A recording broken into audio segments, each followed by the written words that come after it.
به نام خداوند که جان آفرید، سخن گفتن اندر زبان آفرید. قصه دانشمند و طوطی. دانشمند شاگردان خود را درس عقیده می آموزاند. این دانشمند در خانه اش حیوانهای گوناگون داشت. روز یک شاگردش برای دانشمند طوطی هدیه کرد. طوطی هر روز از زبان دانشمند و شاگردانش کلمه لا اله الا الله را می شنید و این کلمه را تکرار می کرد. روز شاگردان دانشمند به درس آمدند و دیدند که استادشان غمگین هست و می گرید. از او پرسیدند: ای استاد، چرا گریه می کنید؟ دانشمند در جواب گفت: گربه بر سر طوطی حمله کرد و طوطی خودش را از چنگال گربه نجات دادن نتوانست و گربه او را هلاک کرد.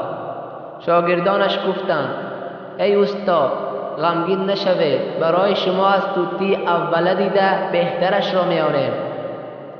دانشمند در جواب گفت: گریه من به خاطر طوطی نیست، گریه من به آن خاطر است که وقتی که گربه بر سر طوطی حمله کرد، طوطی فقط داد و فریاد میزد، اما آن کلمه لا اله الا الله را فراموش کرد و به زبان آورده نتوانست، چون که طوطی این کلمه را فقط در زبانش میراند و در دلش جای نشده بود.